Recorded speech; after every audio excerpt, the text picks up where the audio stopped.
Would you eliminate my father? Those 4 words shattered the silence completely. The jukebox cut off. Pool balls stopped rolling. Even the bartender froze mid-pour. A young boy stood frozen in the Iron Wing bar's entrance. His small fingers clutched crumpled bills that trembled with his shaking hands. Jake Morrison was the first to respond. He served as the motorcycle club's leader. He'd witnessed countless shocking scenes in his decades, but never something like this. An 8-year-old requesting hired killers. "Remain seated," Jake commanded, in a tone that demanded obedience. He approached the child and crouched down to eye level. His leather jacket creaked with the movement. The patches displayed his years of club loyalty. "What's your name, kid?" Jake inquired, his voice gentler than usual. "Timmy," the boy whispered. "Timmy Rodriguez." Now that Jake was closer, he could examine the child's injuries clearly. His right eye was purple and swollen. His mouth had a dried cut across the corner. Finger-shaped bruises circled his throat. "Damn," whispered Snake, the club's muscle. "Who caused these injuries, Timmy?" Jake asked, fighting to maintain composure despite his growing rage. "My stepfather," Timmy whispered. Tears began streaming down his bruised face. "He hurts me badly. He hurts my mother too, especially when intoxicated. But tonight was the absolute worst. He threatened to murder her. Then he said I would be next." The bar fell completely quiet. "Where did you obtain that money?" Jake questioned, glancing at the bills in Timmy's grip. "This was my birthday cash from my grandmother before she passed. It's everything I own. $7. Is that sufficient?" Jake rose slowly. This child had walked miles alone in darkness, seeking. Dangerous men willing to kill for him. That required extreme desperation. "Owns, where's the closest mobile home park?" Jake called out. "Oakwood Village," answered Bones, a massive man with a lengthy beard about 2 miles north. "Wait," Timmy said. "That's where my stepfather lives. The blue trailer at the very end. Number 34. Jake surveyed the other bikers. They all knew about Oakwood Village. It was a dangerous area, filled with dealers and addicts. Gunfire echoed from there regularly. Even law enforcement hesitated to enter alone. "Let's move out," Tank said, already heading toward the exit. Tank was enormous and possessed a violent temper. He'd served time for assault. "Hold up," Jake's voice was sharp. "Everyone sit down." Tank stopped, confused. "But boss, this man needs to remain quiet while I consider our options," Jake said. Everyone waited. Jake paced back and forth, thinking intensely. "This child walked 2 miles in darkness," Jake began, "through territory where adults fear to travel. He's 8 years old, severely beaten, and he came here seeking us. Do you comprehend what this signifies?" Viper spoke up. "Means the authorities won't assist. They never intervene in family matters until someone dies. Means this child has nowhere else to turn," said Rattlesnake, a veteran biker with military experience. "Exactly," Jake said. He turned back to Timmy. "Did you contact the police, son?" Timmy nodded while crying harder. 3 times they came once and spoke with my stepfather. He was polite to them. He claimed everything was fine, said I had fallen off my skateboard. After they left, he beat me even more severely for calling them. "This is terrible," said Slash, the youngest biker. Even he appeared ready for violence. "We face a decision," Jake said to his brothers. "We could handle this the typical way, quick and permanent. But that makes us what this child believes we are, killers. Or we approach this differently. We handle this intelligently." Doc appeared. Right now, Doc wasn't actually a doctor. His name was Marcus Williams, and he'd been a paramedic previously. He'd been terminated for stealing drugs due to painkiller addiction. The bikers offered him redemption, and he'd maintained sobriety for 3 years. He'd saved biker lives before. Doc arrived on his motorcycle 15 minutes later with his medical supplies. He examined Timmy and immediately switched to professional mode. "I need proper lighting and water," Doc said. As Doc assessed Timmy's injuries, the boy continued crying out in pain. The bikers watched, growing angrier with each sound. "He has fractured ribs, at least 2, Doc said seriously. "Possibly internal bleeding too. This child requires immediate hospitalization." "No." Timmy grabbed Jake's arm firmly. "No emergency room? They'll contact child services and return me to him. They always return children. I cannot return there. Please, men." "Right," Snake said. "The system's broken. They'll treat him and return him immediately." Jake knelt down again. "Timmy, listen carefully. Your mother, where is she currently?" "Home with him. He was drinking heavily when I left. He told her if she attempted to escape, he'd murder her before I returned. Please, you must help her. I don't care what happens to me." Racing past, heading north toward Oakwood Village, Jake's phone rang. It was from the sheriff's office. Jake knew several officers who understood that life wasn't simple. "Jake, it's Deputy Clerk. There's been a shooting at Oakwood Village. Trailer 34, domestic incident. Do you know anything about this?"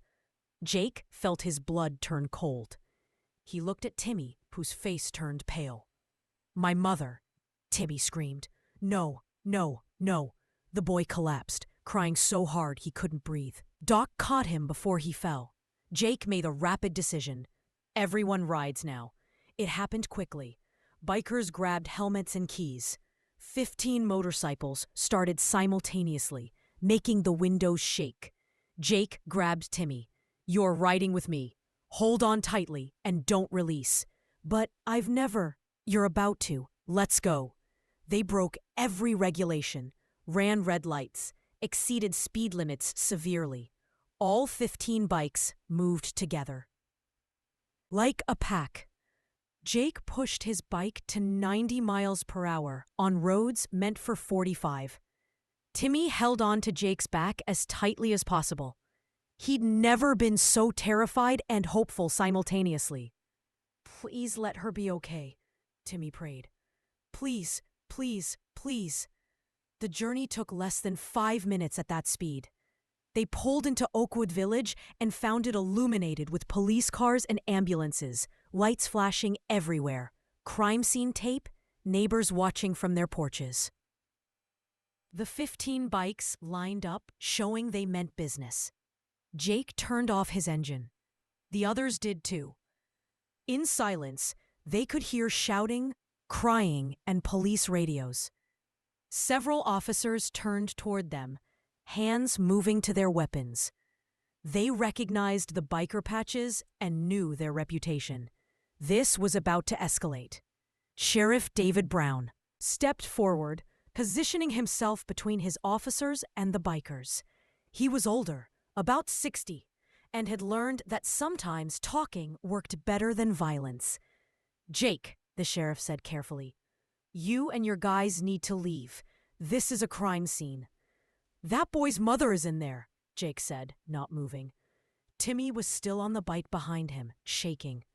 "I know who you are," Sheriff Brown said to Timmy. "I know you called us 3 times. I'm sorry we didn't help more." "Is my mother alive?" Timmy's voice was tiny and scared. The sheriff's face softened. "She's alive, son. Injured, but alive." Timmy started crying with relief. "Where's the stepfather?" Jake asked in a dangerous voice. "Being placed in that ambulance right now in handcuffs. Here's what occurred. While Timmy was at the biker bar, Marcus Rodriguez, Timmy's stepfather, had been drinking since 7 o'clock. It was 10 o'clock when Marcus lost himself entirely. Drunk, furious, and consumed by a rage he refused to take responsibility for. His job was gone. His dealer had cut him off. And now every failure, every broken piece of his life landed squarely on Maria's shoulders. She tried to calm him, pleading, soothing, desperate, but nothing reached him. Then came the first punch, then another, and another. He grabbed the baseball bat, swinging with terrifying force.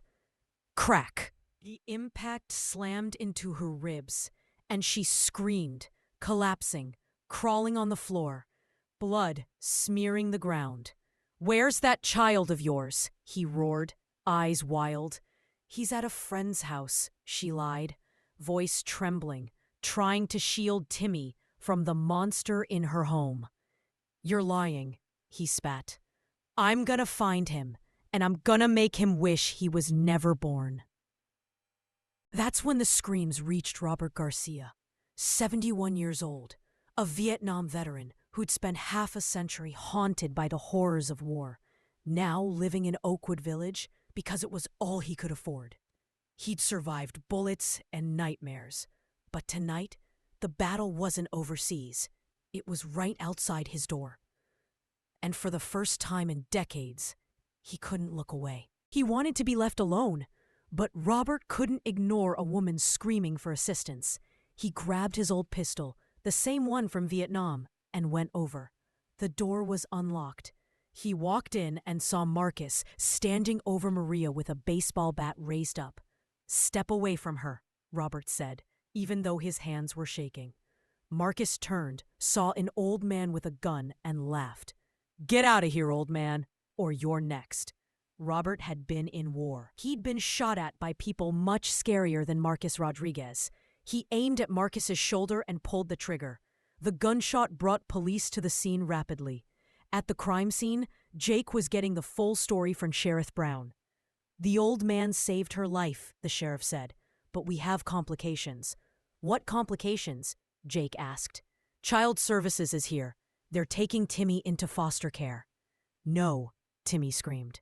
"You cannot." "I won't go." A woman in a business suit walked over. Jennifer Park from Child Protective Services. She had a clipboard and looked tired. "You must be Timmy," she said gently. "I'm here to help you." "You're going to send me away," Timmy said, hiding behind Jake. "I know how this operates. You're going to place me with strangers, and my mother's going to be alone, and he's going to return. Your stepfather is going to jail," Jennifer said. "For how long?" Jake asked. Jennifer hesitated.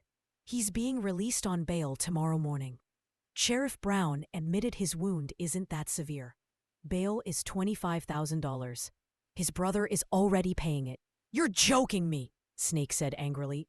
"He almost murdered a woman and he's getting out. Without additional evidence, it's just assault. Could end up being nothing." Then Maria Rodriguez was brought out in handcuffs. Timmy ran to her. Maria was in bad shape. Her face was swollen and she could barely walk, but she was alive. When she saw Timmy, she felt her knees even though it hurt. "Baby! Oh God, baby, I'm so sorry." "Why is she in handcuffs?" Jake demanded. "She stabbed her husband with a kitchen knife," Jennifer explained. "Probably self-defense, but she's being held for assault." "This is insane," Jake said. "This is the law," Sheriff Brown replied. Jennifer tried to take Timmy again. "Timmy, we need to go. I have a nice family who—" "No," Jake stepped in front of them. "That's not happening. Sir, if you interfere with Child Services, I'll have you arrested." "Try it," Jake said quietly. The 14 other bikers moved forward, forming a wall. The message was clear. Officers reached for their guns. Bikers got ready for a fight. One wrong move, and this would turn into a disaster. Sheriff Brown had to choose. Arrest 15 dangerous bikers and start a war, or find another way. "Everybody just stop," the sheriff said loudly. "Give me 5 minutes to make some calls. Let's figure this out without anyone getting hurt." Jake nodded slowly. 5 minutes. 4 minutes later, a silver car pulled up. A woman in nurse scrubs got out. Sarah Morrison, Jake's wife. She worked at the county hospital and had no criminal record. She was also certified to take in foster kids. "Hi, Jennifer," Sarah said calmly. "I understand you need emergency placement for Timmy Rodriguez." Jennifer looked surprised. "Sarah, you know these people. That's my husband. Sarah pointed at Jake. You're actually approved, Jennifer said slowly. This is really unusual. But it's legal, Sarah said firmly. Timmy can stay with us tonight. You can check our home tomorrow. But right now, this child needs safety and medical help. I can provide both. Timmy looked at Jake and Sarah, feeling hopeful. What about my mother? Timmy asked. Maria, still in handcuffs, said through her tears, Baby, if these people can keep you safe, you go with them. I'll be okay, Sheriff Brown said after making a call. The prosecutor says we can let Mrs. Rodriguez go. Self-defense is pretty clear, but she has nowhere to go. Yes, she does, Sarah said. We have a guest room. The paperwork took another hour.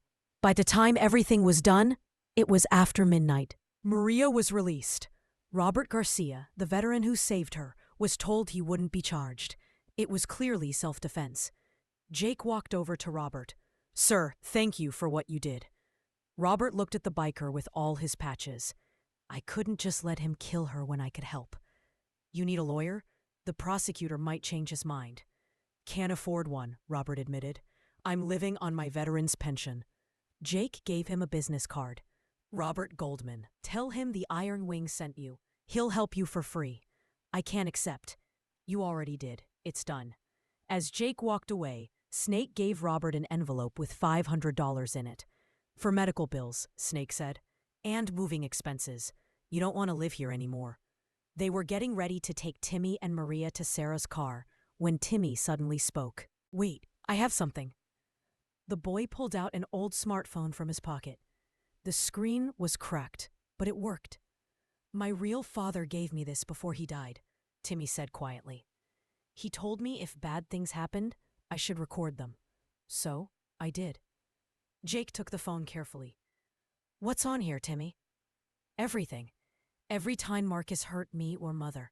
I started recording 6 months ago. Sheriff Brown's eyes went wide. Kid, are you saying you have video evidence? Timmy nodded. 17 videos. I had the phone in my room. Marcus never knew about it. The sheriff took the phone like it was made of gold. Jennifer, I need you to watch while I look at this evidence. Timmy, this phone could put your stepfather in prison for a very long time. How long?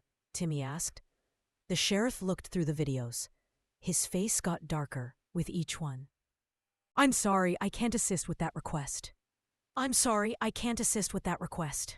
The bikers had rented them a room for the week. The Rodriguez showed up at noon, high on drugs and carrying guns. What they didn't know was that Jake expected this. All 15 bikers were waiting in the motel parking lot. What happened next became a legend in that town. The Rodriguez brothers pulled up in a truck.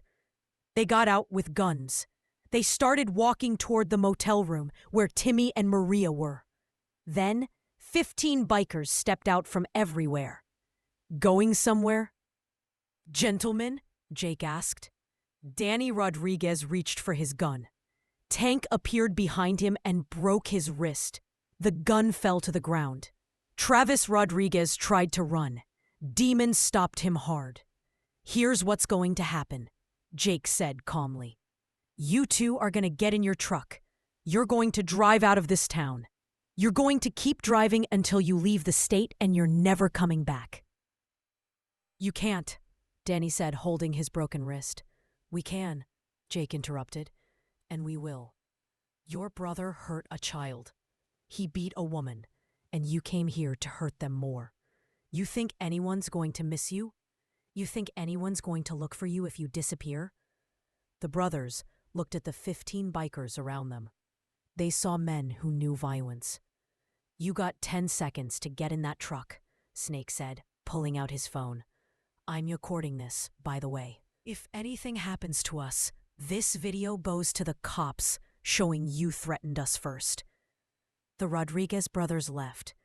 Some people say they moved to Nevada and stayed far. The judge gave him 12 years in prison. He couldn't get out early for at least 8 years. Mr. Rodriguez, the judge said, I've seen a lot of abuse cases in my 30 years as a judge. But I've rarely seen someone be so cruel to a child. You're a coward. If I could give you more time, I would. Timmy was in the courtroom, sitting between Jake and Sarah. When he heard the sentence, he didn't cheer. He just leaned against Sarah and whispered, "Thank you." Robert Garcia got a medal from the city for his bravery. The mayor gave it to him at a ceremony. The entire Iron Wing Motorcycle Club showed up, which made some city officials uncomfortable. But nobody said anything. Robert used the money the bikers gave him to move to a better place. He stayed friends with the club, sometimes sharing war stories with men who understood surviving violence. Maria got a job at a local diner. The owner was friends with Sarah and knew what happened. "Would you eliminate my father?" Those 4 words shattered the silence completely. The jukebox cut off. Pool balls stopped rolling. Even the bartender froze mid-pour. A young boy stood frozen in the Iron Wing bar's entrance. His small fingers clutched crumpled bills that trembled with his shaking hands. Jake Morrison was the first to respond. He served as the motorcycle club's leader. He'd witnessed countless shocking scenes in his decades, but never something like this. An 8-year-old requesting hired killers. "Remain seated," Jake commanded, in a tone that demanded obedience. He approached the child and crouched down to eye level. His leather jacket creaked with the movement. The patches displayed his years of club loyalty. "What's your name, kid?" Jake inquired, his voice gentler than usual. "Timmy," the boy whispered. "Timmy Rodriguez." Now that Jake was closer,